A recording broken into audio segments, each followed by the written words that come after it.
الحكومة دايما بتحذر من شراء العقارات. لازم تمتنعوا بشكل كبير في شراء العقارات في هذه المناطق، واللي هيتم إزالتها بشكل كامل. هنقول لكم ايه هي المناطق ديت وازاي تتجنبوا المشاكل في شراء العقارات.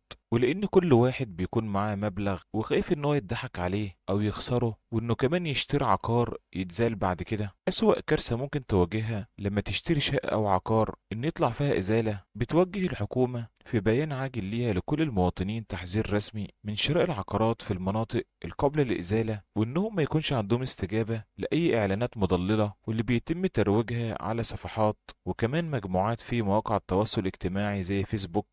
الصفحات ديت بتبيع الوهم، وللأسف الكبير إنها بتروج لعقارات مخالفة وهيتم إزالتها سواء قريبا أو بعيدا. مشكلة العقارات ديت إن هي ما فيهاش قانون تصالح، وبتحذر الحكومة من شراء العقارات ديت علشان ما تضيعش فلوسك. هنتكلم عن البيان اللي أصدرته الدولة لمحافظة الجيزة خاصة، وتحذير لكل المحافظات عامة. بيان بيتم نشره على الصفحة الرسمية التابعة لمحافظة الجيزة على موقع التواصل الاجتماعي فيسبوك، بتحذر المواطنين من التورط وشراء الشقق والوحدات السكنية داخل العقارات المخالفة، وذلك إنها بترصد إعلانات مضللة على بعض صفحات ومجموعات التواصل الاجتماعي واللي بتروج بعقارات مخالفة. وبيصرح محافظ الجيزة إن كافة المخالفات البنائية الحديثة التي لا تخضع لقانون التصالح بيتم على الفور إزالتها، وده بيكون بدون أي استثناء لأي شخص أو أي مكان في جمهورية مصر العربية. وكمان بيتخذوا الإجراءات القانونية ضد المعنيين وأصحاب العقارات المخالفة، وبتشدد على كل المواطنين والمصريين بضرورة التأكد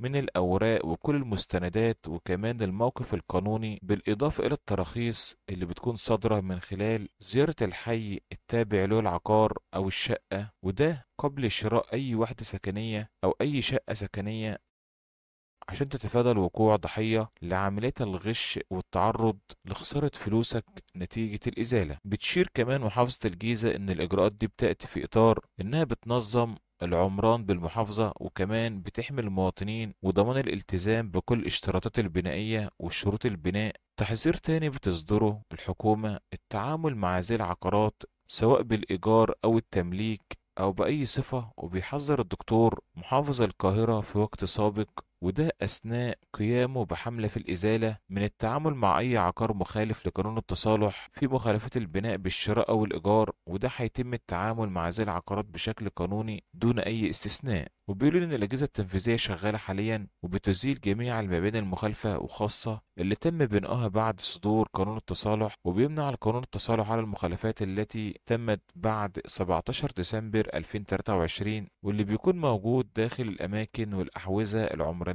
وبكده نكون نقلنا ليكم التحذير الرسمي من جهات حكومية بعدم شراء أي عقارات أو شقق سكنية في مناطق بيتم إزالتها سواء كانت في القاهرة أو الجيزة أو الإسكندرية. ولازم أولا تراجع الحي وتشوف الأوراق وتفحصها كويس جدا علشان ما تخسرش كل فلوسك في شقة هيتم إزالتها لأنها بالطبيعي مخالفة. لو عندك أي تعليق اكتبه لنا أسفل الفيديو، ولو عجبك الفيديو أو ضاف لك شيء جديد لا تنسوا الاشتراك في القناة وعمل لايك عشان يوصل لكم كل أخبار العقارات أول بأول. وبالتوفيق للجميع.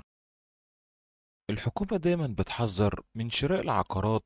لازم تمتنعوا بشكل كبير في شراء العقارات في هذه المناطق، واللي هيتم إزالتها بشكل كامل. هنقول لكم ايه هي المناطق ديت وازاي تتجنبوا المشاكل في شراء العقارات.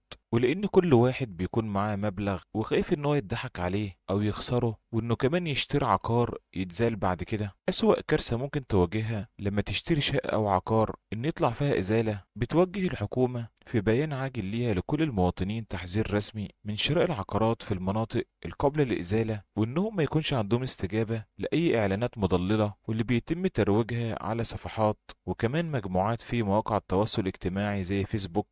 الصفحات ديت بتبيع الوهم، وللأسف الكبير إنها بتروج لعقارات مخالفة وهيتم إزالتها سواء قريبا أو بعيدا. مشكلة العقارات ديت إن هي ما فيهاش قانون تصالح، وبتحذر الحكومة من شراء العقارات ديت علشان ما تضيعش فلوسك.